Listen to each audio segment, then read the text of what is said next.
Hello, नमस्ते and welcome. आपका स्वागत है स्टडी आईक्यू पीसीएस सारथी चैनल में। आप है मेरे साथ सुप्रिया के साथ, और जैसा कि मैं हमेशा करती हूँ, मैं आपसे पहले क्वेश्चंस के आंसर पूछती हूँ जो मैंने आपसे पिछली क्लास में पूछे थे, और इस क्लास का आपको एक नया होमवर्क दिया जाता है। ठीक है, तो पिछली क्लास में मैंने आपसे इन्वायरमेंट इम्पैक्ट असेसमेंट के बारे में पूछा था, लेकिन इसके बारे में मैं इस क्लास में आपको आंसर नहीं दूंगी, क्योंकि ये कॉन्सेप्ट हमें वैसे भी बहुत डिटेल में आगे एक अलग से लेक्चर में पढ़ना है। ठीक है, तो अभी के लिए आपको अपना जो भी डाउट है, जो भी आपने लिखा है, वो सही है या गलत है, वो थोड़ा सा होल्ड करके रखना पड़ेगा, क्योंकि हम कुछ ही लेक्चर्स बाद इस कॉन्सेप्ट पे वापस आएंगे। ठीक है, फिर हम आते हैं आज की क्लास के होमवर्क के ऊपर। तो देखो, आज की क्लास का आपका होमवर्क ये है कि एक कॉन्सेप्ट होता है जिसको हम बोलते हैं पेमेंट फॉर इकोसिस्टम सर्विसेज। वापस सुनो, क्या बोलते हैं उसको? Payment for ecosystem services. अगर आपने इस चीज का नाम नहीं सुना है तो भी आपने इसका नाम जरूर सुना होगा, जिसको हम बोलते हैं टीब, द इकोनॉमिक्स ऑफ बायोडाइवर्सिटी। ठीक है, तो पॉइंट ये है कि ये क्या है, इसका मतलब क्या होता है, क्यों ये इंपॉर्टेंट है, इसकी क्या महत्ता है। ये आज मतलब ऐसा क्या हो गया कि सडनली सब कोई, चाहे एनवायरमेंटलिस्ट हो, चाहे आपकी सरकारें हो, चाहे पॉलिसी मेकर्स हो, एनजीओज हो, वो इसके बारे में बात कर रहे हैं। वो क्या कहना चाहते हैं, वो क्यों चाहते हैं कि हम इस कॉन्सेप्ट पे गौर करें। तो ये आप मुझे कमेंट्स में जरूर बताइएगा। ठीक है, समझ में आ गया? एक तो हो गया क्वेश्चन नंबर 1। ठीक है, फिर दूसरा है क्वेश्चन नंबर 2। अब आप सोचोगे मैम ये तो बहुत होमवर्क है, बट ये तो करना पड़ेगा।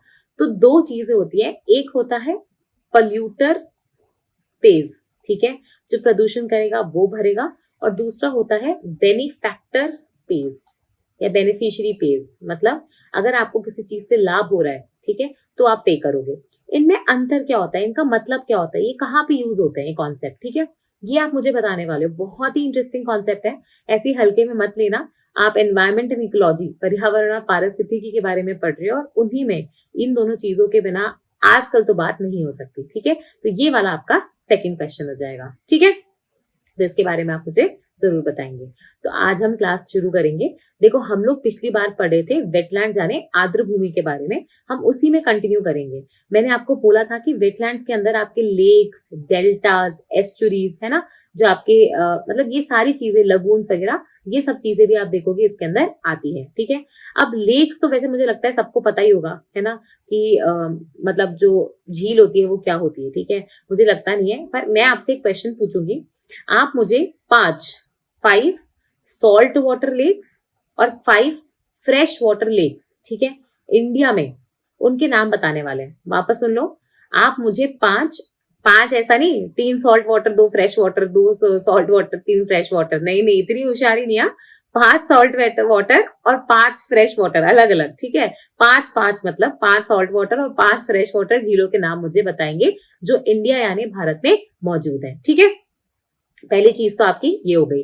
तो आप मुझे झीलों के नाम बताएंगे। अब एक कॉन्सेप्ट होता है जिसका नाम है एंडोहाइरिक लेक। ठीक है, एंडोहाइरिक लेक जिसको हम बोलते हैं इंग्लिश में, या फिर हिंदी में इसको हम बोलते हैं बंद झील। ये क्या होती है? बंद झील क्या होती है? ऐसी झील जिसमें चारों तरफ आप देखोगे कोई आउटलेट नहीं है पानी का। ठीक है, जहां पे आप देखोगे कोई आउटफ्लो नहीं है। मैं इनफ्लो नहीं, मैं आउटफ्लो की बात करूं, मतलब अगर आप एक बार पानी आ गया तो अब ये बाहर बह के कहीं और नहीं जा सकता। ठीक है, तो ओनली तरीका जहां से आप देखोगे ये पानी एक्चुअली गायब हो सकता है, वो ये है कि या तो वो ग्राउंड में चले जाए, ग्राउंड वाटर मतलब उसके फॉर्म में सीप कर जाए, या फिर ऊपर इसको सन इसकी चोरी कर ले। इसको हम लोग क्या बोलते हैं? इवेपोरेशन। ठीक है, तो इन दोनों प्रतिक्रियाओं से ही पानी जा सकता है, कोई ऐसे आउटलेट नहीं बना हुआ है पानी के जाने का। तो इसको हम लोग बोलते हैं एंडोरिक लेक्स। ठीक है, अब ये एंडोरिक लेक्स में आपको अलग से क्यों पढ़ा रही हूँ, क्योंकि कई बार आप देखोगे जब आप आर्द्र भूमि की बात करते हो तो उसमें ऐसे लिखते हैं लेक्स, फिर एंडोरिक लेक्स, तो सारे तरीके के लेक्स आते हैं। ठीक है, चाहे वो बंद झील हो, चाहे वो खुली हो, कोई फर्क नहीं पड़ता, लेक सारे आपके वेटलैंड्स के अंदर आते हैं। ठीक है, अब आपका सेकंड कॉन्सेप्ट आता है एस्चुरीन वेटलैंड सिस्टम का, जिसको हम लोग ज्वारंदी मुख आप बोल सकते हो, आर्द्र भूमि का सिस्टम भी बोल सकते हैं। अभी एस्चुरी होती क्या है? ठीक है, एस्चुरी और डेल्टा में फर्क क्या होता है पहले ये समझो। ठीक है, एस्चुरी क्या होती है, डेल्टा क्या होता है, लगून क्या होता है, किसी को पता है क्या इन तीनों चीजों का मतलब? देखो यहाँ देखो, अगर आपको कुछ भी याद नहीं आया ना तो तीनों का एक एक एग्जाम्पल लिया करो हमेशा। पता है, हमेशा हर चीज को एक एग्जाम्पल के थ्रू याद करोगे तो वो लंबे समय तक आपको याद रहेगी, और कभी उसमें कंफ्यूज नहीं होगे कि भाई इसमें प्रॉब्लम्स क्या थी, इसमें डिफरेंसेस क्या थे। एस्चुरी का एग्जाम्पल बताओ, तो यहाँ पे लिख सकते हो आप नर्मदा जो एस्चुरी बनाती है। डेल्टा का एग्जाम्पल सुंदरबंस लिख लो, क्योंकि उससे बेटर और क्या ही होगा। और लगून का एग्जाम्पल आपका चिलिका लेक। ठीक है, अब गौर करो, देखो अगर मैं आपको इंडिया का मैप बनाती हूँ, ठीक है, तो आप ही देखोगे चिलिका लेक कुछ ऐसे आएगा। ठीक है, यहाँ पे बेसिकली एक ऐसा छोटा सा लेक जहाँ पे जो समुन्द्र से थोड़ा सा कट गया है, ठीक है, उसकी वजह से यहाँ पे क्या हो गया, एक अपन बोलते हैं ना 3 साइड से बंद बॉडी जिसमें पानी भरा हुआ है, चौथी साइड से वो ओशन से खुली है, वहां पे ओशन का पानी आ रहा है, तो ये तो हो जाएगा आपका लगून। समझ में आ गया, इसको हम लोग क्या बोलेंगे, लगून। ठीक है, अब डेल्टा क्या होता है, अब अगर डेल्टा, ये उड़ीसा में आपका चिलिका लेक आता है, ठीक है, वो आपका लगून की कैटेगरी के अंदर आता है। फिर एक होता है आपका डेल्टा। डेल्टा क्या होता है भाई, सबसे सुंदरबन डेल्टा अपना कहाँ पे है, ये इंडिया बांग्लादेश दोनों दोनों आप देखोगे देशों में है। यहाँ पे देखोगे आपकी गंगा बह रही है, यहाँ पे ब्रह्मपुत्रा बनती है, ये दोनों मिलते हैं आपकी जमुना बनती है, फिर ये बंगाल की खाड़ी में यहाँ पे बह जाते हैं। ठीक है, अब बहने से पहले ये नदी ऐसा तो है नहीं कि यहाँ से आई और गिर गई, इसके पहले क्या होता है, बहुत सारी सहायक छोटी छोटी जो डिस्ट्रीब्यूटरीज होती हैं, इसमें आप देखोगे कन्वर्ट हो जाती है। मतलब ये पानी इकट्ठा ना बह के अलग अलग ऐसे छोटी छोटी नदियों के थ्रू आप देखोगे समुद्र में मिलेगा। अब क्या होगा कि बहुत सारी मिट्टी लेके आ रहे होंगे अपने साथ, ये मिट्टी बीच में जमा होती चली जाएगी और पानी यहाँ पे आ जाएगा। ठीक है, तो एक ऐसा हिस्सा, एक ऐसी आर्द्र भूमि जहाँ पे रिवर नदी जो है वो समुद्र से मिल रही है, लेकिन डिस्ट्रीब्यूटरीज हैं बीच में, आप देखोगे बहुत सारी रेती है ना, यहाँ पे पेड़ पौधे वगैरह उगा सकते हो। ऐसे हिस्से को जनरली जो ट्राइंगल शेप का होता है, जनरली बता रही हूँ, ऐसा जरूरी नहीं है कि हमेशा हो, पर मोस्टली ट्राइंगल होता है, क्योंकि आप देख रहे हो ना उसका स्ट्रक्चर ही वैसा बनेगा डिस्ट्रीब्यूटरीज के फॉर्म में, तो इसको हम लोग क्या बोलते हैं, आपका डेल्टा। समझ में आ गया। और अब आती है एस्टुरी।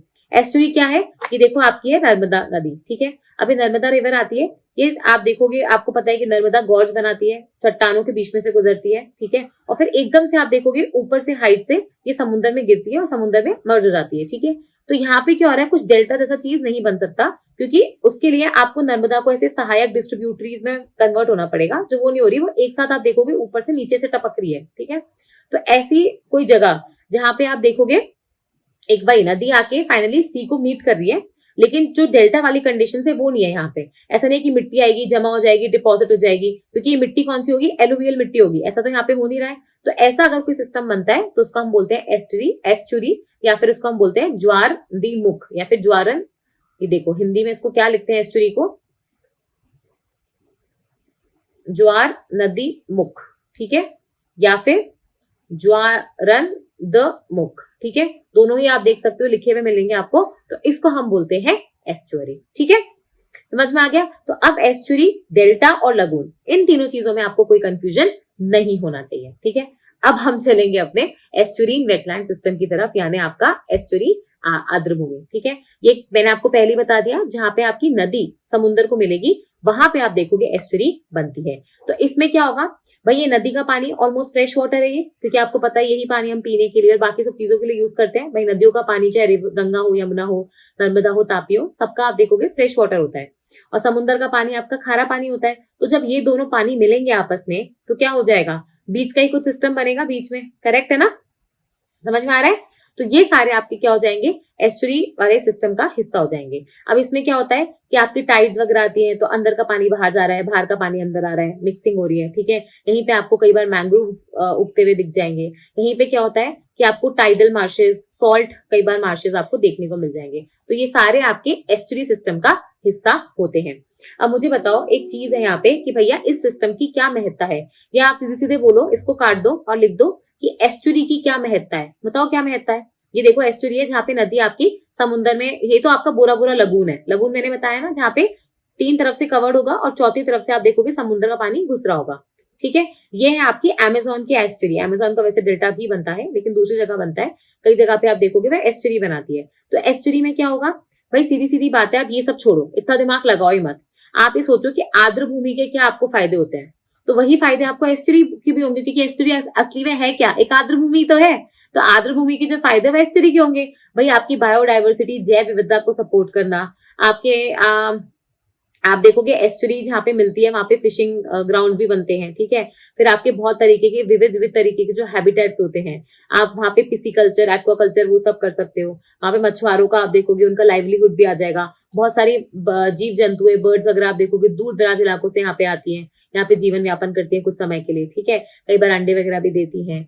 जो नवजात उनके बच्चे होते हैं उनको आप देखोगे वो लोग नर्चर करते हैं। तो ब्रीडिंग ग्राउंड, कई बार नर्सरी ग्राउंड, कई बार सिर्फ खाने पीने के लिए वो यहाँ पे आते हैं। तो बहुत तरीके के आप देखोगे हैबिटेट को वो सपोर्ट करते हैं, ठीक है।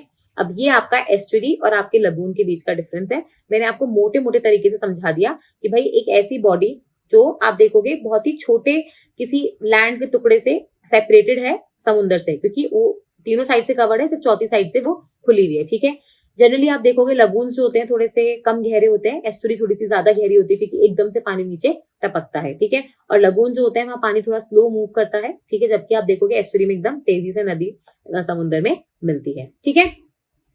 अब आप ये देखोगे चूंकि आपकी आर्द्र भूमि है, लैंड और वाटर आपस में मिल रहे हैं, ठीक है। आपकी नदी जो है समुद्र में मिल रही है, सैलिनिटी जो है वो चेंज हो रही है, ठीक है। आपकी लवणतापन जो है वो उसमें कंटेंट में चेंज आ रहा है। तो आप ये देखोगे कि यहाँ पे बहुत तरीके के आपको जीव जंतु मिलेंगे, आपको प्लांट्स एंड एनिमल्स मिलेंगे जो हो सकता है कि बाकी दोनों हिस्सों से अलग हो, ठीक है। सिर्फ यहाँ पे पाए जाते हो। याद है मैंने आपको इकोटोन, एज इफेक्ट, इन सब चीजों के बारे में बताया था। तो आप इसके बारे में मुझे कमेंट्स पे जरूर बताएंगे। तो आपको यहाँ पे वो वाले हो सकता है जीव जंतु देखने को मिले, ठीक है। उसके अलावा भी आप देखोगे कि जो एस्टुरी वाला सिस्टम होता है, चूंकि यहाँ पे लवणता बार बार चेंज हो रही है, पानी का लेवल ऊपर नीचे हो रहा है, तो ये बहुत ही डायनेमिक सिस्टम होते हैं, ठीक है। ऐसा नहीं है कि कांस्टेंट बस एक ही लेवल बना हुआ है जैसे झीलों में होता है, वैसा है नहीं। यहाँ पे क्या होता है, बार बार आप देखोगे चीजें चेंज हो रही है, तो काफी डायनेमिक भी होते हैं, मतलब बहुत ही फास्ट एक्टिव सिस्टम्स होते हैं और बहुत ही प्रोडक्टिव भी होते हैं, उत्पादन वाले भी होते हैं। क्योंकि इसमें आप देखोगे बहुत से आपको नए तरीके के जानवर, प्लांट्स मिल जाएंगे जो आपको हो सकता है आजू बाजू के इकोसिस्टम या पारिस्थितिकी तंत्र में ना मिले, ठीक है। अब आप देखोगे हर जगह पे आपकी एक फूड चेन होती है, आपकी खाद्य श्रृंखला होती है। शुरुआत में कौन होते हैं, हमेशा आपके प्रोड्यूसर्स, आपके उत्पादन करने वाले जीव जंतु, ठीक है। जैसे आपके डायटम्स हो सकते हैं, एल्गी हो सकती है, ठीक है, ब्लू ग्रीन एल्गी हो सकती है, कुछ भी हो सकते हैं। और उसके ऊपर आप देखोगे आपकी पूरी खाद्य श्रृंखला चलती है, ठीक है। अगर आप देखोगे कि एस्चुरीज में आपको एक सी ग्रासेस भी देखने को मिल जाती है। अब मेरा आपसे एक पहले क्वेश्चन था जिसका मुझे याद भी है कि किसी ने आंसर लिखा था, सी ग्रासेस और सी वीड्स, ठीक है। इसमें मैंने आपको पूछा था कि अंतर क्या होता है। तो डोंट वरी, मतलब वहां पे मुझे याद है कि 2 लोगों ने इसका आंसर दिया था। तो नहीं दिया है तो एक बार सोचो कि क्या अंतर होता है। इसको वैसे भी हम आगे वाली क्लास में पढ़ेंगे कि सी ग्रासेस और सी वीड्स में क्या अंतर होता है, ठीक है। तो ये भी आपको यहाँ पे देखने को मिल जाएंगे, ठीक है। उसके अलावा आपको मैंग्रोव के जो फॉरेस्ट होते हैं वो तो देखने को मिलेंगे ही मिलेंगे। इसके अलावा जो आपके एनिमल्स होते हैं, याद है ड्यूगोन के बारे में, टर्टल्स के बारे में, टॉर्टॉइस के बारे में, आपके फ्रॉग्स के बारे में, फिर आपके क्या कहते हैं सी लायंस हो जाते हैं, ठीक है। तो ये सारी चीजें भी आपको एक्वेटिक, चाहे वो प्लांट्स हो चाहे वो एनिमल्स, जो आपके आर्द्र भूमि में रहने के आदी हैं, ठीक है, जो पानी झेल सकते हैं, वो आपको यहाँ पे देखने को मिलेंगे। अगर मैं आपसे इंडिया की बात करूं तो इंडिया में आपको पता है कि अगर हम रिवर्स की बात करें तो हमारे यहाँ पे 14 मेजर रिवर्स हैं। मालूम हम 14 कैसे हैं, गंगा, यमुना, ब्रह्मपुत्रा, इंडस, महानदी, गोदावरी, कृष्णा, कावेरी, नर्मदा, तापी, पेन्नार, पेरियार, ऐसे करते लिखते जाओ तो आपको ये 14 बन जाएंगे, ठीक है। तो 14 मेजर रिवर्स हैं। इसके अलावा 44 मीडियम साइज की रिवर्स हैं और 160 के आसपास आप देखोगे आपकी माइनर रिवर्स हैं, ठीक है। और जहां पे भी आप देखोगे ये नदियां समुद्र में मिलेंगी, वहां पे एस्चुरी तो बनेगी ही बनेगी। अगर आप इंडिया के मैप की बात करोगे तो मोस्टली जो हमारी एस्चुरीज होती है ना, आपको ये दिखेगा कि दोनों साइड पे मिलेंगी। आपको अरेबियन सी और बंगाल की खाड़ी दोनों तरफ मिलेंगी। लेकिन आप ये देखोगे जो वेस्ट कोस्ट वाली एस्चुरीज है वो थोड़ी छोटी है साइज में, और जो मतलब ईस्ट कोस्ट वाली है, बंगाल की खाड़ी वाली है, वो थोड़ी सी आप देखोगे आपको बड़ी देखने को मिलेगी। लेकिन सबसे इंपॉर्टेंट बात जो आपको पता होनी चाहिए वो ये है कि आपकी जो एस्चुरीज होती है ना, वहां पे आप देखोगे क्योंकि वहां पे बहुत डेप्थ होती है, ठीक है। आपका एकदम से पानी नीचे गया और यहाँ पे डेप्थ है, तो इस डेप्थ में आपके देखोगे बोट्स वगैरह आ जा सकते हैं इजिली। तो ये जो एरियाज होते हैं ना एस्चुरी वाले, वो अच्छे सी पोर्ट्स वाले एरियाज होते हैं। इसलिए आप देखोगे कि अगर आप भारत का मैप देखते हो तो मेजर जो सी पोर्ट्स है हमारे, जैसे यहाँ पे नावा शेवा हो गया, मुंबई वाला हो गया, आपके ये हो गया गोवा वाला मारबगांव हो गया, कर्नाटका में मैंगलोर वाला हो गया, ठीक है, कोचीन, और ये सारे आपके आप देखोगे एस्चुरी वाले इलाके में ही आते हैं। और आंसर यहाँ पे क्या दे रखा है, वो जुआरी, मांडोवी, जो आपकी गोवा में नदियां होती हैं वो एस्चुरी बनाती है, ठीक है। अब चूंकि हमें पता है कि एस्चुरी या फिर आपका जो एस्चुराइन सिस्टम होता है वो अल्टीमेटली है क्या, वो अल्टीमेटली आपकी आर्द्र भूमि है। जैसे आप देखोगे बाकी आर्द्र भूमि का डिस्ट्रक्शन हो रहा है, विनाश हो रहा है, वैसे यहाँ पे एस्चुरीन सिस्टम्स का भी विनाश हो रहा है। क्यों? एक तो डंपिंग वही है वेस्ट वगैरह की, या वो जो लैंड है उसको हम खत्म करते जा रहे हैं। जो हमने कोस्टल सिटीज है उनको आप देखोगे समुद्र की तरफ और मिट्टी डाल डाल के इंक्रोचमेंट करके हम लोग लैंड में कन्वर्ट करते जा रहे हैं। यहाँ पे अगर कोई मैंग्रोव वगैरह थे, फॉरेस्ट थे, तो उनको काटा जा रहा है, डिफॉरेस्टेशन किया जा रहा है। ठीक है, उसके अलावा आप देखोगे नदियों में हम लोग पहले ही आप कुछ सामान मिला देते हैं, बहुत सारे पोषक तत्व मिला देते हैं, यूट्रोफिकेशन हो जाता है और अल्टीमेटली वो कहाँ जाके इफेक्ट करेगा, यहाँ पे एस्चुरी पे। ठीक है, फिर आप देखोगे नदियों में से पानी निकाल रहे हो तो उनके फ्लो को डिस्टर्ब कर रहे हो, अल्टीमेटली क्या होगा, कहाँ इंपैक्ट पड़ेगा इसका, एस्चुरी पे। ठीक है, फिर आपने यहाँ पे मेजर मेजर सी पोर्ट बना दिए। अब यहाँ पे वही कंस्ट्रक्शन वेस्ट और वो सब तो है ही, इसके अलावा सी पोर्ट के आते ही क्या हो गया, यहाँ पे जो आपकी जैव विविधता थी, बायोडाइवर्सिटी थी, जो नेचुरली इस एस्चुरीन इकोसिस्टम को अपना हैबिटेट घर समझ के बैठी थी, वो पूरी एकदम से हिल गई। ठीक है, इसके अलावा पता है आपको कि भैया इंसान की जो नीड होती है वो ग्रीड में कब बदल जाए पता ही नहीं होता ना।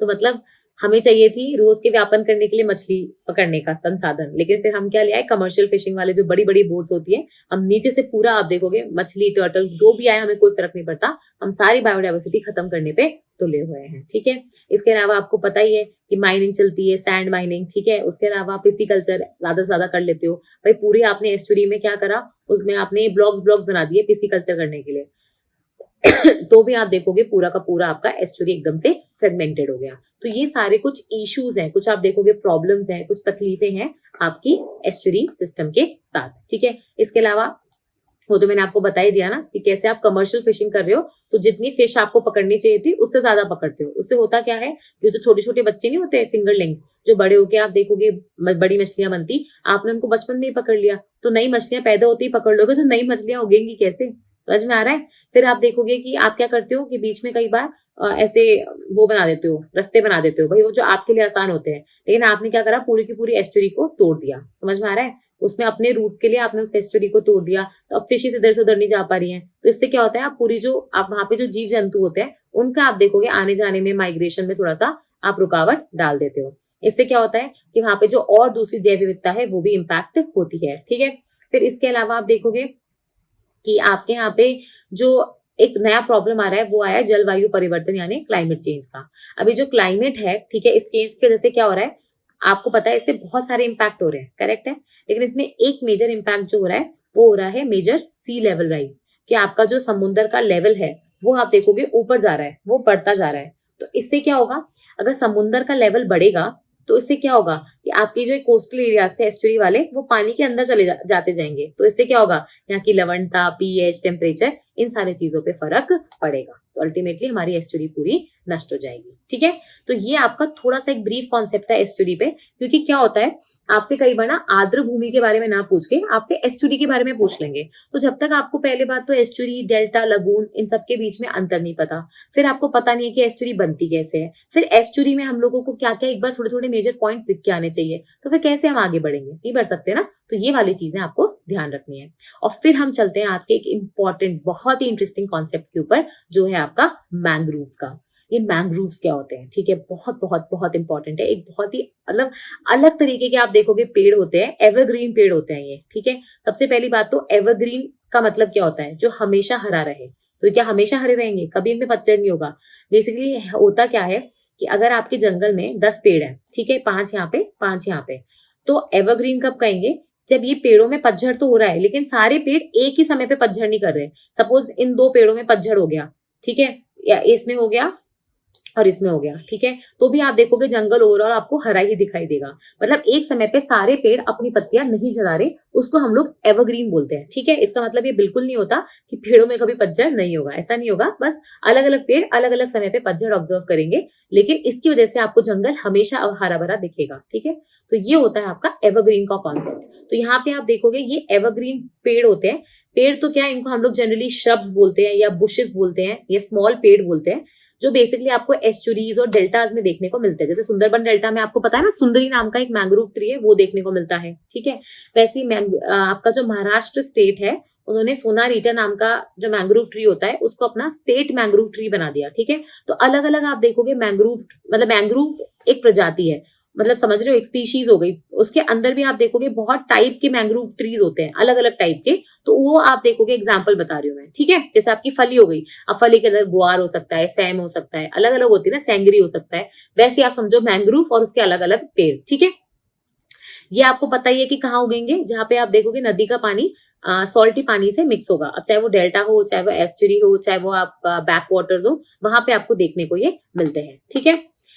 ये मोस्टली आपको कौन से लैटिट्यूड्स में देखने को मिलेंगे, तो जनरली ये आपको, क्योंकि आप देखोगे एवरग्रीन पौधे हैं, ये भी फोटोसिंथेसिस करते हैं, इनको भी ऑक्सीजन, सनलाइट, ये सारी चीजें चाहिए, ठीक है। तो ये जनरली आपको ट्रॉपिकल और आपके जो सब ट्रॉपिकल एरियाज होते हैं, ट्रॉपिकल मतलब जो जनरली आपके ट्रॉपिक ऑफ कैंसर से ट्रॉपिक ऑफ कैप्रिकॉन के बीच में, मतलब 23.5 डिग्री नॉर्थ और 23.5 डिग्री साउथ, इसके बीच में, प्लस आपके सब ट्रॉपिकल कौन से, जो लगभग लगभग 35 से 40 डिग्री नॉर्थ और 35 से 40 डिग्री साउथ। तो ये वाला जो हिस्सा है, यहाँ पे आपको अगर जो मैंग्रोव देखने को मिल जाते हैं, कहाँ मिलेंगे, ऑब्वियसली आपके ये कोस्टल एरियाज में, तटीय इलाके पे मिलेंगे, क्योंकि वहीं पे तो आप चाहे लगून बोलो, चाहे नदी बोलो, चाहे डेल्टा बोलो, चाहे एस्टुरी बोलो, यहीं पे तो बनेगी, राजस्थान के सेंटर में थोड़ी बनेगी, ठीक है। तो यहाँ पे तटीय इलाकों में आपको मैंग्रोव उगते हुए नजर आएंगे, ठीक है। फिर आप ये देखोगे कि चूतकी मैंग्रोव आपके कहाँ पे उग रहे हैं, एक तो आर्द्र भूमि में, चूंकि मैंग्रोव जो है वो लैंड और सी दोनों के बीच में आप देखोगे उगते हैं, तो ये इकोटोन एरियाज की स्पीशीज होती है, ठीक है। और क्योंकि ये वहां पे हैं, तो आपको पता है कि सबसे ज्यादा उत्पादन वाले क्षेत्र यानी प्रोडक्टिव इकोसिस्टम्स भी होंगे, प्रोडक्टिव उत्पादकता वाले आप देखोगे पारिस्थितिकी तंत्र होंगे ही होंगे, ठीक है। ये इकोटोन, एज इफेक्ट, वो सारी चीजें यहाँ पे शो करते हैं, ठीक है। अब आता है कि ये जो मैंग्रोव्स है, ठीक है, इनके फायदे क्या क्या हैं, ठीक है, और इनके कैरेक्टरिस्टिक्स क्या होते हैं। बेसिकली अगर मैं बोले इनकी विशेषताएं क्या क्या हैं, वो हमें पता होनी चाहिए। लेकिन उसके पहले मैं आपको बताऊं, पता है आपको, मैंग्रोव्स एक ऐसे पेड़ थे जिनको हम लोगों ने बहुत हल्के में लिया था, मतलब ऐसे ही टाइम पास उग जाते हैं अपने आप, जो भी है। लेकिन जब 2004 में अपनी सुनामी आती है ना, उसके बाद से आप देखोगे कि इन पेड़ों को हमने हल्के में लेना बंद कर दिया, और इतना हल्के में लेना कम कर दिया कि आज हमारे यहाँ पे एक Indian state of forest report आती है हर 2 साल में। अभी 2021 की लेटेस्ट रिपोर्ट आई है। उस रिपोर्ट में हम लोग ये बताते हैं कि भाई इंडिया में जो अलग अलग प्रकार के फॉरेस्ट हैं, जो जंगल हैं, वो कैसे कर रहे हैं, कहाँ पे बढ़े हैं, कहाँ पे घटे हैं, वो सारी चीजें। इसके अंदर हम लोग आजकल मैंग्रोव्स जो है उसके बारे में भी अलग से पूरा डेटा देते हैं कि पूरी कंट्री में कितने मैंग्रोव्स हैं, कौन से स्टेट में सबसे ज्यादा है, ठीक है, सेकंड नंबर पे कौन सी स्टेट है, थर्ड नंबर पे कौन सी स्टेट है, कहाँ पे मैंग्रोव बढ़ रहे हैं, कहाँ पे कम हो रहे हैं, ठीक है, मैंग्रोव्स के घटने के कारण क्या है, ये सारी चीजें आप देखोगे हम Indian state of forest report आती है एक, उसमें मेंशन करते हैं, ठीक है। तो ये 2004 की जो सुनामी आई थी ना, तो वहां से हमें समझ में आया कि भैया ये जो मैंग्रोव पेड़ है ना, ये हमारी जो ये तटीय इलाके हैं, इनको सुनामी, साइक्लोन, फ्लड्स, इन सब चीजों से आप देखोगे प्रोटेक्ट करते हैं, इनका बचाव करते हैं, ठीक है। तो ये देखो, ये है आपके मैंग्रोव। अगर आप मैंग्रोव्स को गूगल पे टाइप करोगे तो आपको बहुत सारी इमेजेस या पिक्चर्स मिलेंगी, ठीक है। कहीं पे आप देखोगे जो पेड़ है उसमें ऊपर से ऐसे रूट्स निकल रही हैं, कहीं पे ये जो पेड़ है वो उसमें रूट्स ऐसे नीचे गई, और फिर आप देखोगे ऐसे जमीन में से ऊपर ऐसे कांटे जैसे निकल रहे हैं, तो ये भी रूट्स ही हैं। लेकिन ये अलग अलग पेड़ जो होते हैं उनकी अलग अलग विशेषताएं होती हैं। तो इसलिए अब आप देखोगे हम लोग कहाँ चलेंगे, हम लोग बेसिकली मैंग्रोव जो होता है ना उसकी विशेषताएं जानेंगे कि भाई क्या ऐसी विशेषताएं हैं। तो ये मैंग्रोव सडनली आप देखोगे सबकी आई कैच करने लग गया। भाई महाराष्ट्र जो है उसको क्या हो गया कि 70 साल हो गए आजादी के, उसके एकदम 75 साल आजादी के बाद उसको रियलाइज होता है कि हमें एक स्टेट मैंग्रोव ट्री भी घोषित करना चाहिए। क्यों, पहले 75 साल में क्या हुआ था, तो कुछ तो हुआ होगा ना, जिसलिए आप देखोगे अभी एकदम से मैंग्रोव इतने इंपॉर्टेंट हो गए। तो वहां पे आता है कि भैया ये जो मैंग्रोव का पेड़ होते हैं ना, इनकी विशेषताएं देखो। सबसे पहली बात तो ये है कि हर कोई पेड़ ऐसे एटमॉस्फेयर में, ऐसे पर्यावरण में नहीं रह सकता जहाँ पे पानी और आपका लैंड टच करते हो, ठीक है, आर्द्र भूमि में। तो ये कुछ पेड़ों में से हैं जो ये आर्द्र भूमि में सर्वाइव करते हैं। दूसरा, ये ऐसी आर्द्र भूमि में रहते हैं जहाँ पे सॉल्ट कंटेंट ज्यादा रहता है, जहाँ पे लवणता ज्यादा है, ठीक है, एस्चुरीज, डेल्टास, क्योंकि वहां पे आप देखोगे समुद्र का पानी आ रहा है, वो खारा पानी होता है, वहां पे लवणता ज्यादा होती है। तो मैंग्रोव जो देखोगे ये वो स्पीशीज हैं जो सॉल्ट लविंग भी कहलाती है, यानी हेलोफाइट्स, और जो आप देखोगे सॉल्ट को टॉलरेट भी कर सकती हैं, हाई सॉल्ट कंटेंट को, हाई लवणता को, ठीक है। तीसरी, ये जो मैंग्रोव्स हैं ये इस तरीके से आप देखोगे अडेप्टेड हैं कि सॉल्ट कंटेंट ऊपर नीचे भी हो जाएगा, तो भी इनके अंदर ये जो सिस्टम है पूरा, ठीक है, वो इस तरीके से होता है कि अगर ज्यादा सॉल्ट हो गया ना, तो ये बेसिकली इन पेड़ों के अंदर आप देखोगे कुछ सॉल्ट सिक्रीटिंग ग्लैंड्स होते हैं। मतलब इनके अंदर कुछ ऐसे आप देखोगे ग्लैंड्स होते हैं जहां से सॉल्ट बाहर निकलता है इनकी पत्तियों में से, ठीक है। अगर मिट्टी में या पानी में ज्यादा सॉल्ट है तो आप ये सोचो कितना मस्त सिस्टम है कि कल को अगर पानी में सॉल्ट ज्यादा भी है तो भी ये पेड़ यहाँ पे जी जाएगा, क्योंकि उसके पास ऐसे ग्लैंड्स हैं कि अगर जो पानी जाइलम के थ्रू ऊपर आ भी रहा है तो भी आप देखोगे वो सॉल्ट सिक्रीटिंग ग्लैंड्स जो है वो सॉल्ट को बाहर फेंक देंगे, ठीक है। कई बार तो आप देखोगे इनमें जो पुरानी पत्तियां होती है ना, उसमें आप देखोगे सॉल्ट जमा हो जाता है जो भी एक्स्ट्रा होता है, और फिर वो पत्तियां नीचे गिर जाती हैं। कितना मस्त सिस्टम है ना ये, कि पूरे पेड़ को परेशान नहीं करते, पूरे पेड़ को त्रास नहीं देते। कुछ पत्तियां जो पुरानी बूढ़ी पत्तियां जिनको पता है कि अब हम वैसे भी कुछ काम के नहीं है, वो अपने आप ही आप देखोगे सैक्रिफाइस कर रही है, ठीक है।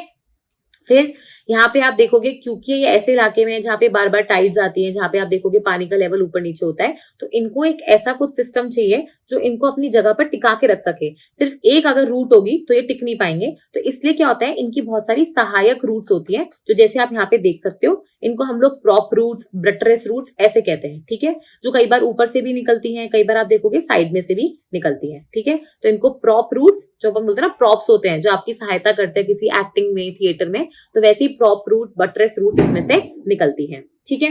फिर कई बार आप देखोगे आपको ऐसे पेड़ मिलेंगे जिनमें क्या हो रहा है कि रूट नीचे तो जा रही है, लेकिन चूंकि ये पानी के अंदर है या फिर एक ऐसी मिट्टी के अंदर है जहाँ पे क्या है बहुत सारा पानी से लबालब है, तो मिट्टी में अब आप देखोगे हवा है ही नहीं, तो ऑक्सीजन है ही नहीं, तो रूट्स ब्रीथ कैसे करेंगी, तो प्रॉब्लम हो जाएगी ना। तो इसलिए कई बार क्या होता है इनकी रूट्स नीचे जाके वापस ऊपर आती है। तो आप ये ऐसे देखोगे, ये जैसे यहाँ पे देख रहे हो ये कोनिकल, मतलब ये अगर घुस जाए तो आप इसमें से खून निकलने लग जाए अपने हाथ पैरों में से, तो पर ऐसे आप ही देखो नीचे जाके ऐसे बाहर निकल रही है ये रूट्स, ठीक है, बहुत सारी। तो इसमें क्या होता है ये रूट्स जो है ना ये प्लेन नहीं है, इसमें अगर आप देखोगे ना तो ये रूट्स में से छेद बने हुए हैं, इन छेदों से आप देखोगे आपकी जो रूट्स है वो ऑक्सीजन ले रही है। तो ऐसी चीज को, ये जो रूट्स आप देखोगे नीचे से ऊपर आ रही है, इनको हम बोलते हैं न्यूमैटोफोर्स। क्या बोलते हैं? न्यूमैटोफोर्स, ठीक है, जो आपकी रूट्स नीचे से ऊपर आ रही है, ठीक है। इसके अलावा भी आप ये देखोगे, अब मुझे एक बात बताओ कि जनरली पेड़ पौधे कैसे रिप्रोड्यूस करेंगे, कैसे अब बेचारे अपने बच्चे लेके आएंगे। तो एक तो होता है आपका ए सेक्शुअल वाला और एक होता है आपका सेक्शुअल वाला। सेक्शुअल वाले में क्या होता है, आपके बीज वगैरह होते हैं वो जमीन पे गिरेंगे, वो जमीन पे गिरेंगे तो वहां से क्या होगा कि वापस से आपका नया पेड़ जन्म ले लेगा।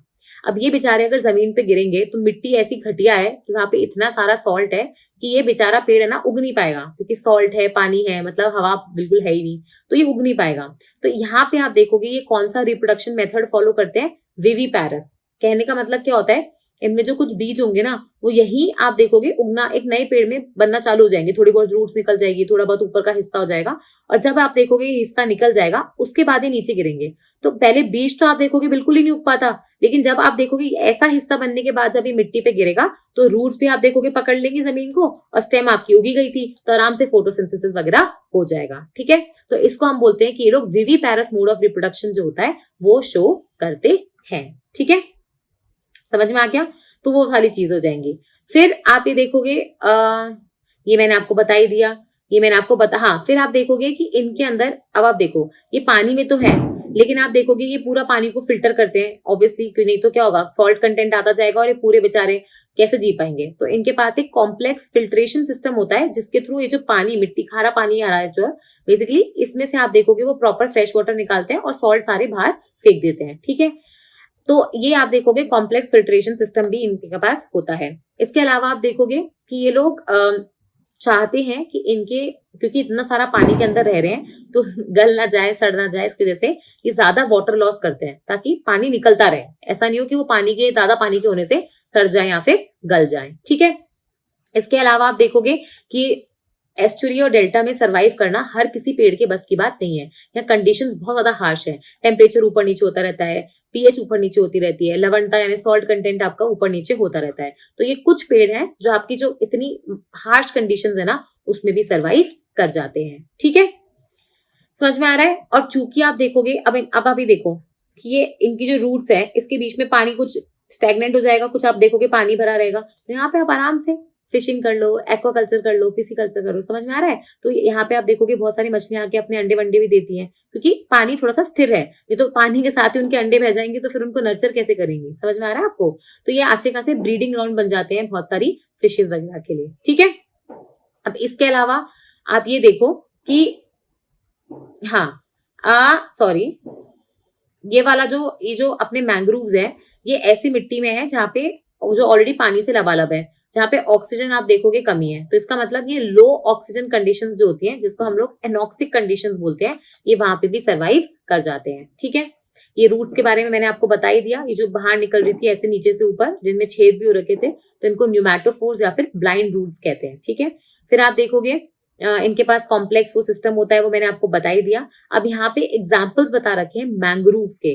जैसे एक एग्जाम्पल है आपका राइजोफोरा का, जो एक प्रकार का मैंग्रोव ट्री होता है, जिसमें ऊपर से ऐसे प्रॉप रूट्स आती है। ठीक है, फिर एक है आपका एविसेनिया का, जिसमें क्या हो रहा है, नीचे से आपकी वो न्यूमैटोफोर्स जो होती है ना, वो निकल रही है। ठीक है, फिर कई बार आप देखोगे कि आपका जो पेड़ है ना, उसमें भी ऊपर से, जैसे अपना जो बैनियन ट्री नहीं होता, उसमें ऊपर से स्टेम निकलती रहती है, तो कई बार आप देखोगे मैंग्रोव में ऊपर से क्या होता है, रूट्स निकलती रहती है।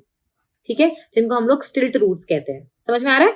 तो ये कुछ अडेप्टेशंस हैं आपके मैंग्रोव्स के, जो आपको देखने को मिलते हैं। अब हम एक बार क्या करेंगे, एक बार हम गूगल पे जाएंगे और थोड़ा सा मैंग्रोव की इमेजेस और पूरे वर्ल्ड में आपको कहाँ कहाँ मैंग्रोव्स देखने को मिलते हैं वो देखेंगे, और फिर हम बेसिकली इंडिया पे आएंगे। ठीक है, तो यहाँ पे जब आप मैंग्रोव्स टाइप करोगे और आप यहाँ पे इमेजेस पे जाओगे, तो आपको देखो ये इमेजेस देखने को मिल रही है, तो ये आपके बेसिकली मैंग्रोव के पेड़ हैं। ठीक है, अब आप देखो मैंग्रोव ट्रीज और वर्ल्ड मैप।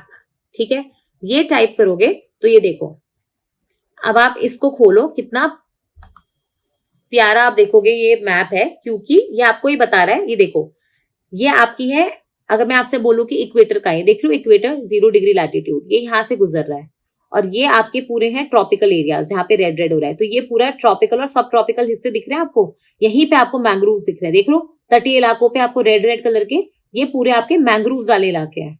ठीक है, समझ में आ रहा है? तो ऐसे आप देख सकते हो कि मैंग्रोव्स वर्ल्ड में कहाँ कहाँ फैले हुए हैं। ठीक है, अब आ जाओ कि भाई ये इंडिया में कहाँ कहाँ फैले हुए हैं। तो इंडिया में भी तटीय इलाके जो है, वहां पे आप देखोगे ये फैले हुए हैं। एक तो सुंदरबन के मैंग्रोव, ठीक है, ये तो आपको पता ही है कि सबसे ज्यादा पूरे विश्व में सबसे बड़े मैंग्रोव जो है वो सुंदरबन के मैंग्रोव ही हैं। एशिया में, वर्ल्ड में सबसे हाईएस्ट है। ठीक है, फिर महानदी हो जाएगा, कृष्णा गोदावरी। ये नाम मैं अपनी संतुष्टि के लिए नहीं बोल रही हूँ, याद हो जाए इसलिए एक बार यहाँ पे बोल रही हूँ। ठीक है, कावेरी डेल्टा हो जाएगा, एक आपके पिछवाराम मैंग्रोव्स आ जाएंगे। ठीक है, एक यहीं पे महानदी तो है ही, इसके अलावा आप देखोगे आपके भीतरकनिका, वहां पे भी आपको मैंग्रोव्स देखने को मिल जाएंगे। अंडमान एंड निकोबार में आपको मिल जाएंगे। गोवा में आपकी जो एस्टुरीज है, मंडोवी जुआरी, वहां देखने को मिल जाएंगे। रत्नागिरी जो आपका महाराष्ट्र में है, जहाँ के रत्नागिरी के आम बड़े फेमस होते हैं, वो आपको वहां पे भी मैंग्रोव्स देखने को मिल जाएंगे। वैसे आपका ये जो गल्फ ऑफ कच्छ और गल्फ ऑफ खंबात वाला एरिया है, वहां पे भी आपको मैंग्रोव्स देखने को मिल जाएंगे। तो ये लगभग लगभग मोटा मोटा डिस्ट्रीब्यूशन है इंडिया में मैंग्रोव्स का। हमारे यहाँ पे 5000 किलोमीटर स्क्वायर के एरिया में आपको मैंग्रोव्स देखने को मिलते हैं, और जो Indian state of forest report 2021 आई थी, उसके हिसाब से थोड़ा सा हिस्सा बड़ा ही है, कम नहीं हुआ लेकिन थोड़ा सा हिस्सा बड़ा है। ठीक है, तो सुंदरबन से मैंने आपको बता ही दिया कि लार्जेस्ट आप देखोगे मैंग्रोव एरिया है पूरे वर्ल्ड में इनफैक्ट। और अब आपको पता है कि सुंदरबन के ऊपर बहुत सारा प्रेशर है, क्योंकि एक तो यहाँ पे आप देखोगे अर्बनाइजेशन हो रहा है, सिटीज एक्सपैंड हो रही हैं, एग्रीकल्चर के लिए, खेती करने के लिए भी आपको जमीन चाहिए, इंडस्ट्रीज बढ़ाने के लिए आपको जमीन चाहिए, तो सुंदरबन को काटा जा रहा है। ठीक है, फिर भीतरकनिका मैंने आपको बताया ना, पता है भीतरकनिका क्यों फेमस है? क्रोकोडाइल्स के लिए। हाँ, वही जो मगरमच्छ होते हैं ना, उनके लिए। तो भीतरकनिका आप देखोगे सेकंड लार्जेस्ट है अगर हम इंडिया की बात करें मैंग्रोव्स में। फिर वैसे ही आपके तमिलनाडु में पिछवाराम और वेदरनायम, ठीक है, ये भी बहुत इंपॉर्टेंट मैंग्रोव इकोसिस्टम्स है। लेकिन यहाँ पे क्या हो रहा है, बेसिकली आपका जो अपन एक्वा कल्चर करते हैं ना, ये मछली का पालन पोषण वगैरह, उसकी वजह से आप देखोगे ये अपन मैंग्रोव सिस्टम्स को डिस्ट्रॉय कर रहे हैं। ठीक है, अगर मैं गोवा, कर्नाटका, ये सब एरियाज की बात करूं, तो यहाँ पे आपको जैसे कंटिन्यूस, सुंदरबन में क्या होता है, बहुत बड़े इलाके में कंटिन्यूसली आपको मैंग्रोव दिखते हैं। ठीक है, यहाँ पे ऐसा नहीं होगा जैसे यहाँ मिल गया, फिर टुकड़े में यहाँ मिल गया, फिर टुकड़े में यहाँ मिल गया। तो यहाँ पे क्या है, जैसे एरिया तो लार्ज है लेकिन फ्रेगमेंटेड है, टुकड़ों टुकड़ों में आपको मैंग्रोव देखने को मिलेंगे। ठीक है, अगर मैं केरला की बात करूं तो बहुत ही ऐसे घने मैंग्रोव्स नहीं है, ऐसे थिन, एक यहाँ एक यहाँ एक यहाँ, ऐसे आपको मिल जाएंगे। ठीक है, अगर मैं गुजरात की बात करूं तो वहां पे क्या है, मिट्टी है, फिर मिट्टी के ऊपर आप देखोगे थोड़े से ऐसे यहाँ पे मिल गया, फिर यहाँ पे कुछ कुछ मैंग्रोव्स मिल गए, ऐसे डिसकंटिन्यूस तरीके से आपको मैंग्रोव्स देखने को मिलते हैं। मैंग्रोव में भी कुछ पेड़ छोटे होते हैं, कुछ आप देखोगे बहुत ही बड़े होते हैं, कुछ आप देखोगे ऐसे ही होते हैं छोटे छोटे से साइज में, विड्थ में, कुछ आप देखोगे पूरे बुश टाइप के होते हैं ना। बुश कैसी होती है, जो बस ऐसे फैलती जाती है हॉरिजॉन्टली, तो वैसे भी आपको देखने को मिल जाते हैं। ठीक है, अब मैंग्रोव्स के बारे में इतना पढ़ रहे हैं तो भैया इसकी कुछ महत्ता तो होगी, कुछ इंपॉर्टेंस तो होगी। इतने महत्वपूर्ण क्यों है? देखो, मैंग्रोव्स का बनाओ स्ट्रक्चर, ठीक है। और अब आप सोचो इम्पोर्टेंट क्यों है। एक तो इनके बीच में आप वो मछली वगैरह का पालन कर सकते हो, मिट्टी को रोक के रखते हैं, मिट्टी के बीच में पानी है, पानी में न्यूट्रिएंट्स की रिसाइकलिंग हो रही है, पानी का प्यूरिफिकेशन हो रहा है, पानी की रिसाइकलिंग हो रही है, सॉल्ट हटाया जा रहा है इस पानी में से, ठीक है। उसके बाद आप देखोगे क्योंकि तटीय इलाके पे है तो हाँ, लैंड और सी के बीच में एक सॉर्ट ऑफ आप बोल सकते हो बफर की तरह एक्ट कर रहे हैं। कल को यहाँ पे सुनामी आ गई, साइक्लोन आ गया, तो ये पेड़ है, तो पेड़ सुनामी, साइक्लोन, फ्लड्स की स्पीड कम कर देंगे, फ्रीक्वेंसी कम कर देंगे, तीव्रता कम कर देंगे, तो सब्सिक्वेंटली जो लॉस होता वो भी आपका कम हो जाएगा, ठीक है।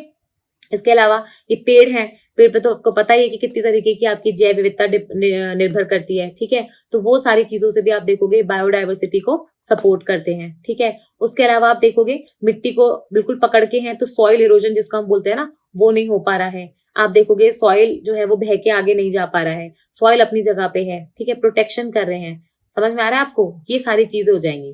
फिर आप देखोगे ये कोस्टल एरियाज में आपको बता ही दिया कि भाई जो इरोजन होता है उससे आपको बचाते हैं, प्यूरिफिकेशन कर देते हैं। भैया आपने डंपिंग कर दी बहुत सारे वेस्ट की, तो ये क्या करेंगे, बेसिकली इनके पास फिल्ट्रेशन सिस्टम है और इस वेस्ट को आगे समुद्र में एकदम से मिलने नहीं देंगे, ठीक है, यहाँ पे रोक के रखेंगे। तो आप यहाँ पे भी क्लीनिंग कर सकते हो, ठीक है। और सबसे बड़ी प्रॉब्लम क्या आता है, क्या है ये सबसे अच्छी बात क्या है भाई, आज हम बात करते हैं जलवायु परिवर्तन की, क्लाइमेट चेंज की। हम बोल रहे हैं ये क्लाइमेट चेंज हो रहा है आपके ग्लोबल वार्मिंग की वजह से, जो हो रही है ग्रीन हाउस गैसेस की वजह से, ठीक है, जिसमें आपका CO2, CH4 ऐसी गैसेस आती है। जो मैंने आपसे क्वेश्चन पूछा भी था और उसका किसी ने अभी तक आंसर दिया भी नहीं है, तो दे देना, है ना। ऐसे अपने अपने बारे में मत सोचो, सबके बारे में मत सोचो। अगर आप किसी को थोड़ा भी आंसर आता है, एक भी क्वेश्चन का आता है, तो लिखा करो। उससे क्या होगा कि आपको भी कॉन्फिडेंस मिलेगा। और देखो सही है तो हो सकता है कि हम उस पर इतना गौर नहीं करें, लेकिन अगर गलत है तो उसको करेक्ट किया जाता है वहीं की वहीं, ठीक है। तो ये अच्छी चीज है, तो आप उस पर विश्वास रखो कि अगर गलत लिखोगे तो करेक्ट कर देगा कोई ना कोई, एटलीस्ट लेक्चर के आज, मतलब ऐसा नहीं आज करके 1 साल बाद लिखोगे तो हो सकता है कमेंट्स नहीं पढ़े जाए, लेकिन अभी जब लिखोगे, जब लेक्चर्स चल रहे हैं, तो उनको करेक्ट कर दिया जाएगा, ठीक है। तो ये जो ग्रीन हाउस गैसेस होती है, इनको हम बोल रहे हैं कि भैया कम करने की जरूरत है। और कम करने के लिए एक तरीका होता है जिसको हम बोलते हैं कार्बन सिक्वेस्ट्रेशन। जितना कार्बन, ठीक है, मोस्टली आपका जो CO2 के फॉर्म में है आपके पर्यावरण में, उसको बेसिकली आप खींचने की कोशिश करते हो। मैंने आपको जब हम कार्बन साइकिल पढ़ रहे थे, चलो ये होमवर्क है बताना, कार्बन साइकिल हम पहले पढ़ चुके हैं, तो कार्बन साइकिल आप मुझे एक्सप्लेन करने वाले हो कमेंट सेक्शन में, ठीक है। तो कार्बन साइकिल जब हम पढ़ रहे थे तो मैंने आपको बताया था कि पेड़ वगैरह जो होते हैं वो आप देखोगे CO2 एब्जॉर्ब करते हैं, बाकी सारे जो जीव जंतु हैं, क्योंकि हम तो रेस्पिरेशन के थ्रू CO2 छोड़ते हैं, तो CO2 हटाने का एटमॉस्फेयर सबसे अच्छा तरीका क्या है, पेड़ उगा दो। तो मैंग्रोव भी तो एक तरीके का पेड़ ही है, तो उगा दोगे तो क्या हो जाएगा, अब कार्बन एब्जॉर्ब कर रहे हो, ठीक है। समझ में आ गया। बायोडाइवर्सिटी तो मैंने आपको बता ही दिया, मैमल्स हैं, प्लांट्स हैं, फिशेज हैं, बहुत तरीके के आप देखोगे जैव विविधता को ये सपोर्ट करते हैं।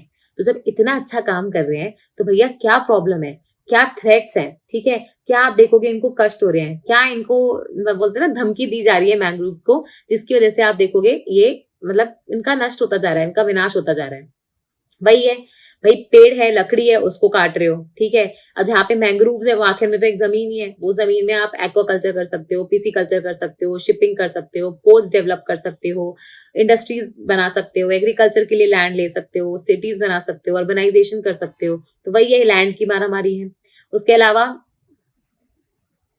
अलावा आप ये देखो कि यही इसी मैंग्रोव्स जो है बेसिकली, यहाँ पे क्या होता है कि बहुत सारे मैंग्रोव्स जो है उन इलाकों में है जहाँ पे आपको क्रूड ऑयल या कच्चा तेल वगैरह मिलता है, तो फिर ऑयल निकालने के लिए भी क्या करोगे, इनको नष्ट ही करोगे।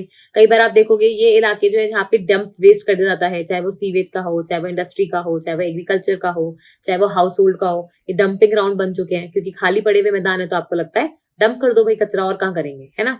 फिर आप देखोगे यूट्रॉफिकेशन का शिकार हो रहे हैं, इतने सारा आप एक्स्ट्रा एग्रीकल्चर में नाइट्रोजन, फास्फोरस, पोटेशियम फर्टिलाइजर, उर्वरक डालोगे तो भैया बह के कहाँ जाएंगे, आगे ही जाएंगे, और यूट्रॉफिकेशन होगा, एल्गल ब्लूम होगा, जिसकी वजह से मैंग्रोव्स अपने आप ही नष्ट हो जाएंगे, क्योंकि पानी में ऑक्सीजन रहेगा ही नहीं, ठीक है। उसके अलावा आप देखोगे बहुत सारे जो मैंग्रोव वाले इलाके हैं ये डेल्टा रीजन में आते हैं, जहाँ पे मिट्टी अच्छी होती है, तो उस मिट्टी में आप राइस की खेती कर सकते हो, जूट की खेती कर सकते हो।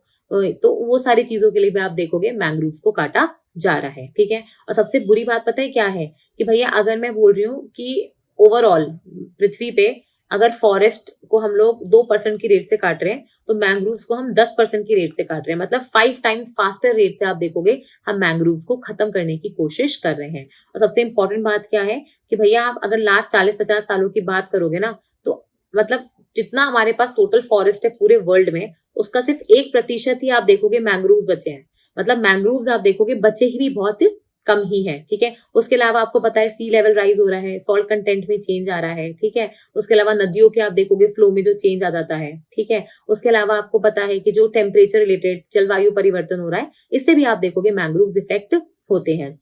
थोड़े साल पहले आप देखोगे सुंदरबंस के इलाके में क्या हुआ था, 2 ऑयल के टैंकर्स भिड़ गए थे। तो उसकी वजह से क्या हो गया था कि ऑयल स्पिल हो गया था। हम बोलते हैं ना ऑयल स्पिल क्या होता है? ऑयल स्पिल मतलब जो आपका कच्चा तेल आता है, क्रूड ऑयल वगैरह आता है, जब वो आप देखोगे पानी में पूरा बह जाता है। अब उससे क्या होता है, पानी में ऑयल की परत बन जाती है। ऑब्वियसली नीचे वाले पानी के ऊपर परत बन जाएगी तो फिर ऑक्सीजन कैसे आएगा, डिजोल्व कैसे होगा? तो ऑब्वियसली मछलियां वगैरह मर जाती हैं। तो मैंग्रोव्स में आप देखोगे जब ये पड़ गया ऑयल स्पिल तो ऑब्वियसली वो नष्ट हो जाएंगे, ठीक है।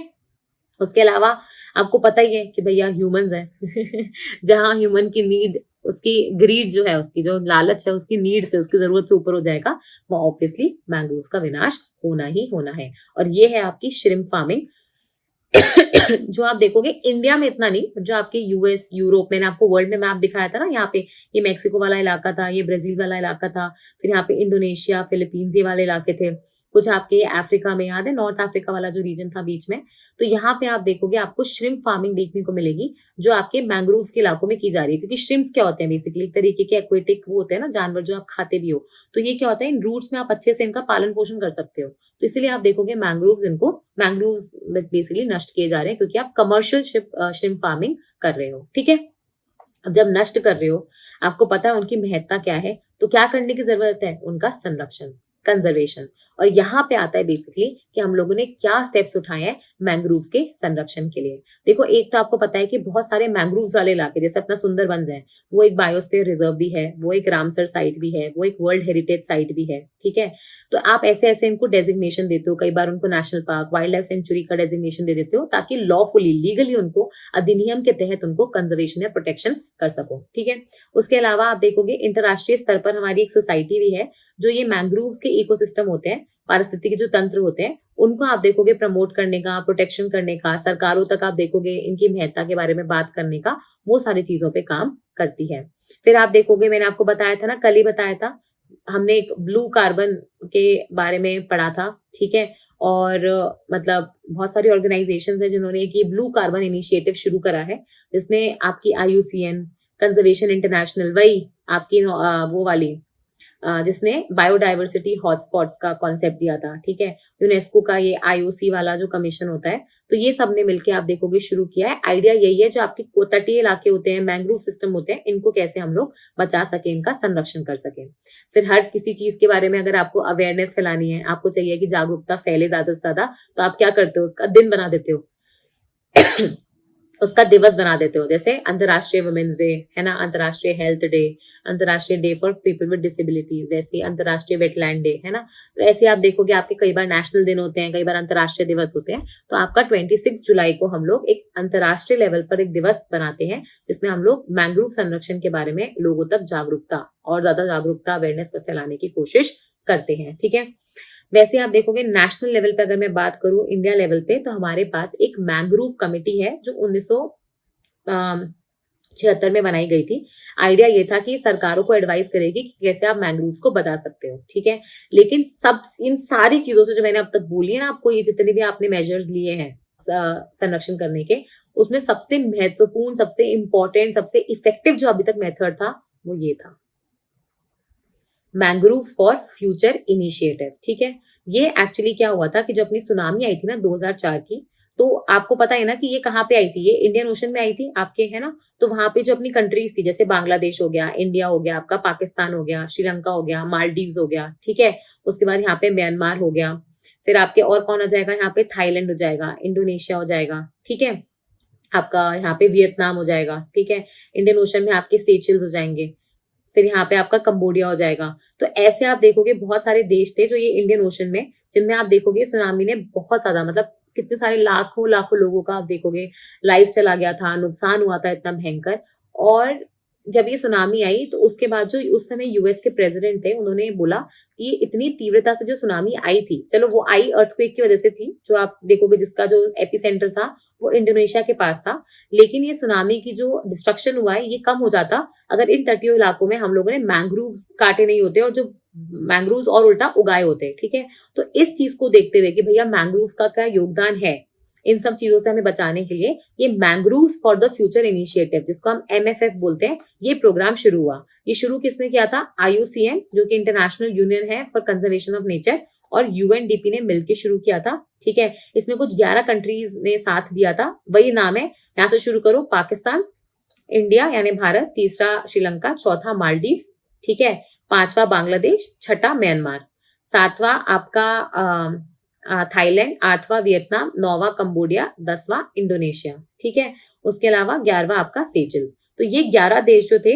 इन्होंने आप बेसिकली आईयूसीएन और यूएनडीपी के साथ मिलके इस प्रोग्राम में बढ़ चढ़ के हिस्सा लिया। आइडिया ये था कि इन तटीय इलाकों में मैंग्रोव्स उगाए जाएंगे, लोगों तक जागरूकता पहुंचाई जाएगी, पुराने जो मैंग्रोव्स हैं उनको नहीं काटा जाएगा, लोग, policy makers, NGO, decision makers, सरकार, सबको इंक्लूड किया जाएगा और सबको बताया जाएगा कि भैया हमें मैंग्रोव्स को बचाने की जरूरत है। तो अब हम क्या करेंगे, एक बार मैं आपको गूगल पे ये मैंग्रोव्स फॉर द फ्यूचर जो अपना प्रोग्राम है, ये देखो, आप ऐसे गूगल पे मैंग्रोव फॉर फ्यूचर टाइप करोगे तो आपको जो पहली लिंक है वो आईयूसीएन वाली मिलेगी और दूसरी लिंक आपको मैंग्रोव फॉर फ्यूचर ऑर्गेनाइजेशन की ही मिलेगी।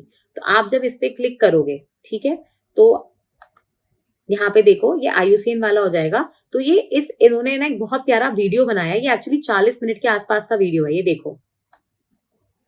ठीक है, तो ये अभी मैं प्ले नहीं कर रही हूँ, लेकिन मैंने आपको ये बता दिया है कि ये कहाँ से आपको देखना है। तो इसमें उन्होंने इस पूरे प्रोग्राम की शुरुआत, क्या क्या इसका अच्छा फायदे हुए, कहाँ कहाँ पे अच्छे काम हुए, इनफैक्ट जो केस स्टडी आप कहीं कोट कर सकते हो अपने आंसर्स में, वो यहाँ पे उन्होंने बता रखी है। ठीक है, और ये बता रहे हैं कि भैया इसका क्या इम्पैक्ट पड़ा एशिया में, क्योंकि एशिया की कंट्रीज है यहाँ पे। ठीक है, और अभी जो रिसेंटली मीटिंग हुई थी वहां पे और क्या डिसाइड किया है, कौन से इंडिविजुअल्स है, आपको पता है गोवा की एक इंडिविजुअल है जिसमें इस डॉक्यूमेंट्री जिनका इस डॉक्यूमेंट्री में नाम भी है इस वीडियो में, वो आप देखोगे तो ऐसे कुछ लोग जिन्होंने बहुत ही महत्वपूर्ण काम किया है इस इनिशिएटिव को ऑन द ग्राउंड आप देखोगे चलाने के लिए, उनका भी यहाँ पे आपको मेंशन मिल जाएगा। ठीक है, ऐसे और वैसे अगर आप पढ़ना चाहो तो यहाँ पे अलग अलग आर्टिकल्स आपको दे रखे हैं।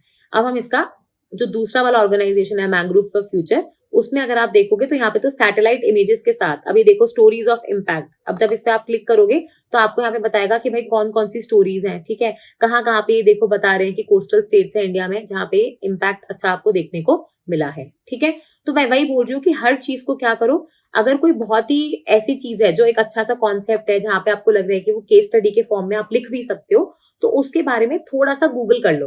जरूरी तो अब वो काम तो मैं आपके लिए कर ही रही हूँ, तो वो आपको करने की जरूरत नहीं है, पर जो मैंने जैसे वीडियो बोला है उसको हो सके तो एक बार 2x या 2.5 स्पीड पे, क्योंकि वो यूट्यूब पे भी है, तो आप आराम से एक बार बस ऊपर ऊपर से देख लो, कोई केस स्टडी मिल जाए आपको तो वो वहां से आप कॉपी कर सकते हो। ठीक है, तो इसी के साथ हमारा यहाँ पे मैंग्रोव्स और इतना इंपॉर्टेंट जो कॉन्सेप्ट था वो यहाँ पे खत्म होता है।